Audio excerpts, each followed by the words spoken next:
드라마 21세기 대군 부인 구혜는 그간 쌓아온 모든 감정의 둑이 터져버린 그야말로 파멸적이고도 아름다운 비극의 정점이었습니다. 8회 엔딩에서 전 국민을 충격에 빠뜨렸던 계약결혼 폭로가 불러온 후폭풍은 잔인했습니다. 왕립학교의 화려한 단상 위에서 축복을 받아야 했던 희주와 완은 한순간에 전 국민의 침뱉는 대상이 되어 아수라장 속을 도망치듯 빠져나와야 했습니다. 이 과정에서 완이 희주의 손을 부서질 듯 움켜잡고 인파를 헤쳐나가는 모습은 섭정의 관이가 아닌 한 여자를 지키려는 남자의 처절한 본능을 날 것 그대로 보여주었습니다. 궁으로 돌아갈 수도 그렇다고 성 회장의 품으로 숨을 수도 없었던 두 사람이 당도한 곳은 역설적이게도 민정의 총리의 집무실이었습니다. 정우가 제안한 이 피신처는 겉으로는 안전한 요새처럼 보였으나 사실은 가장 차가운 진실이 기다리고 있는 심판대였습니다. 주위의 술렁임과 쏟아지는 뉴스 속에서 희주는 창백하게 질려가지만 완은 시종일관 그녀의 곁을 지키며 흔들림 없는 버팀목이 되어주었습니다. 하지만 이들의 결속을 바라보는 민정우의 눈빛은 이미 시기심과 상실감으로 일렁이고 있었죠. 민정우는 상황 타악을 빌미로 계약 결혼의 실체를 묻습니다. 시작만 가짜 일꾼이라는 완의 고백에 정우는 3년 후 계약대로 이혼하지 않을 자신이 있느냐는 날카로운 송곳을 들이밉니다. 두 사람의 침묵은 그 질문의 무게만큼이나 무거웠고 그 틈을 타 외부에서는 희주를 향한 가짜뉴스가 본물 터지듯 쏟아지기 시작했습니다.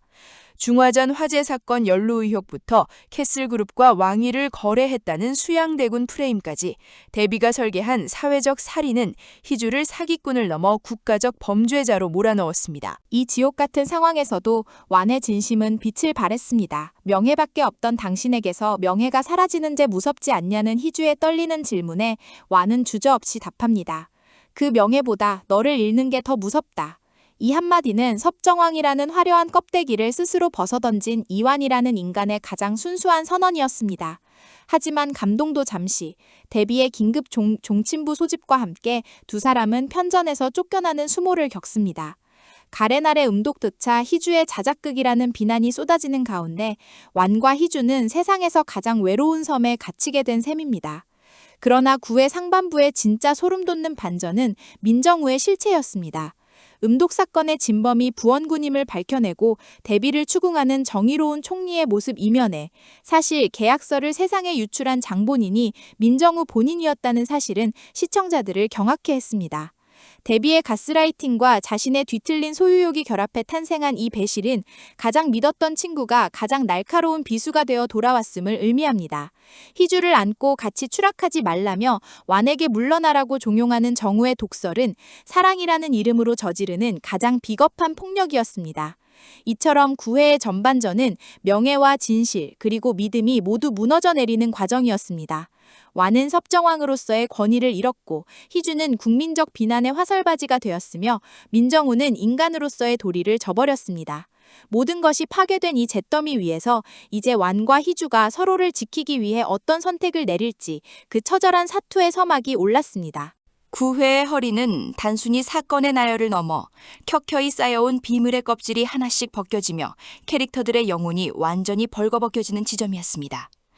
민정우의 배신으로 인한 충격이 채 가시기도 전에 극은 더욱 깊고 어두운 왕실의 심장부로 우리를 인도했습니다.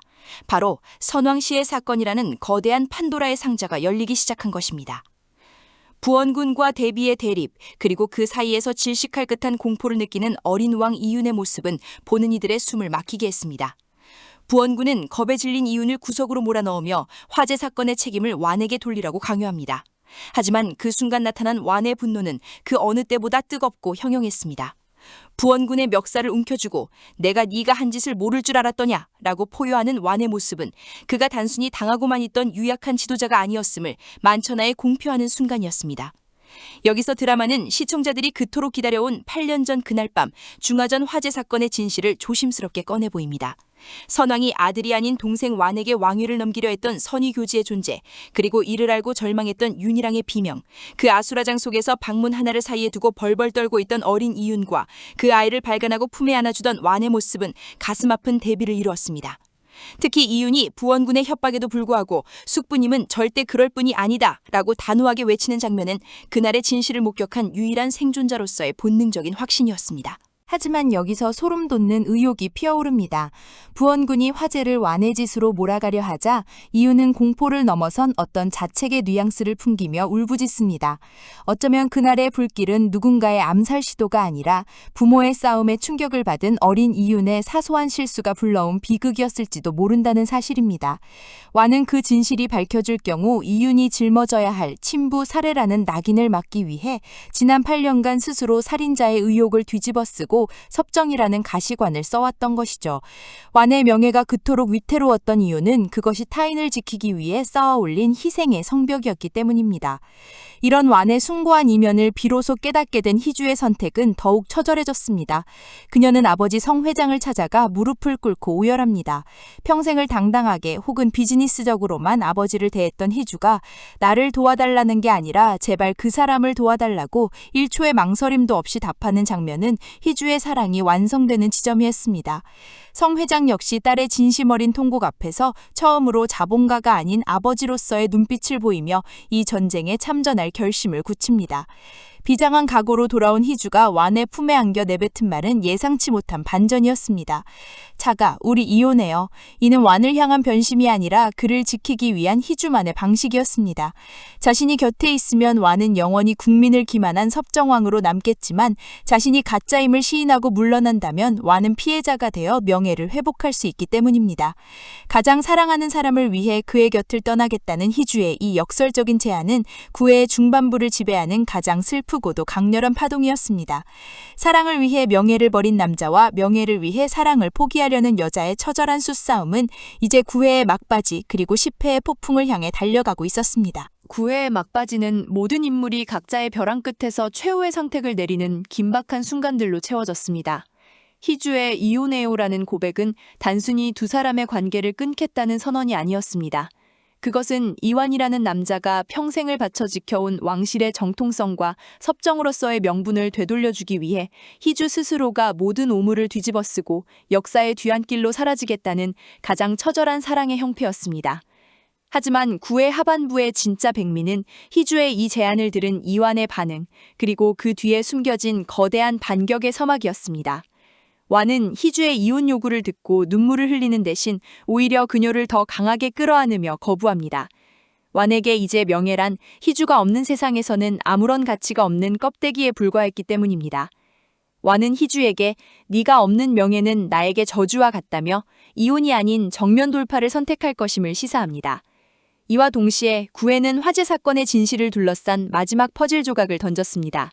어린 이윤이 부원군의 압박에 아니야 라고 소리치며 울부짖던 그 단호함은 단순히 숙부를 믿어서가 아니라 그날 밤의 진실을 본인이 가장 잘 알고 있기 때문이라는 사실이 더욱 명확해졌습니다. 부원군이 완을 시해범으로 몰아세려 할수록 역설적으로 완이 이윤을 지키기 위해 얼마나 많은 진실을 함구해 왔는지가 대비되며 시청자들에게 묵직한 감동을 선사했습니다. 완은 이윤을 안아주며 과거의 화재 현장에서 그랬듯 다시 한번 약속합니다. 너를 지키겠다는 그 약속은 곧 왕실의 미래와 희주와의 사랑을 모두 지키겠다는 완의 결연한 의지였습니다. 또한 민정우의 배신이 완성과 파멸을 동시에 향해 달려가는 과정도 흥미로웠습니다. 민정우는 완에게 희주를 놓아주고 혼자 추락하고 압박하며 승리를 확신했지만 그는 성희주라는 여자의 저력을 간과했습니다. 희주는 아버지 성 회장을 움직여 단순한 방어에 그치지 않고 왕실의 자금줄을 쥐고 흔드는 자본의 힘을 전쟁터로 끌어들였습니다.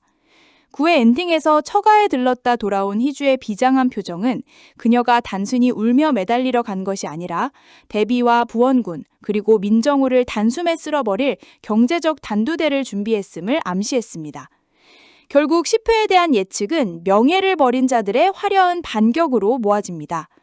희주의 태도가 돌변하여 이혼 대신 함께 싸우자고 외치게 될 10회에서는 완과 희주가 더 이상 왕실의 법도에 얽매이지 않고 가장 잔혹하고 우아한 방식으로 적들을 처단할 것입니다.